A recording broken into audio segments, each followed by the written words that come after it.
Let's go into a problem area. It's so interesting. Libertarianism in the Republican Party, very much in opposition to the current leadership of the Republican Party under President Bush, a very advanced, aggressive foreign policy. And they have Ron Paul, very much against the war in Iraq, very much a Barry Goldwater libertarian of the old school. There he is, coming in second today.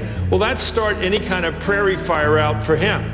Well, he's been, interesting enough, Chris, he's been finishing ahead of Rudy Giuliani in most states. But this second place finish will be trumpeted on his internet, and he'll raise a lot more money because of it. He's led all Republicans in the fourth quarter in terms of raising money. Ron Paul is the one candidate who will be in for the long haul, all the way, I think, to the convention.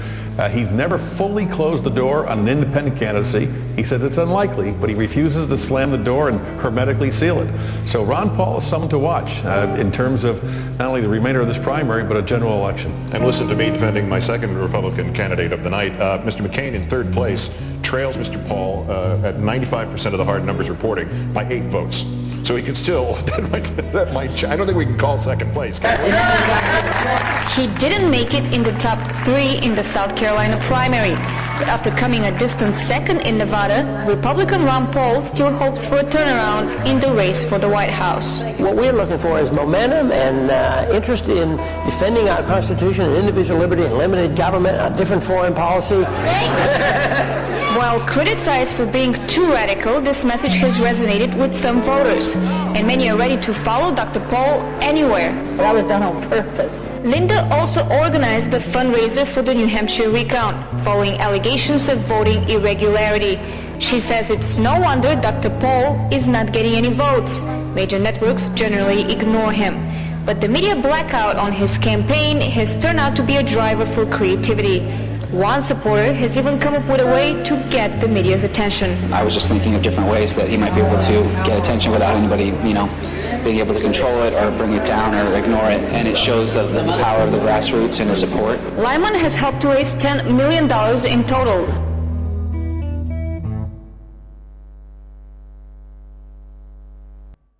How can we get rid of the income tax? If we reduced federal spending to the levels of just a decade ago, we could get rid of the income tax and replace it with nothing. Let me repeat. We could get rid of the IRS and the income tax, all of it, if we reduce federal spending to the levels of just a decade ago. There is only one candidate for president, Ron Paul, who is committed to ending the income tax and replacing it with nothing. Congressman Ron Paul has a 20-year record of saying no to the big spending liberals and lobbyists. He can get it done. This is Ron Paul. I want to end the IRS and replace it with nothing. No income tax, no sales tax, and responsible constitutional spending. That's a formula for prosperity and the way to a brighter future for our children and grandchildren. We can end the income tax. Be a part of it.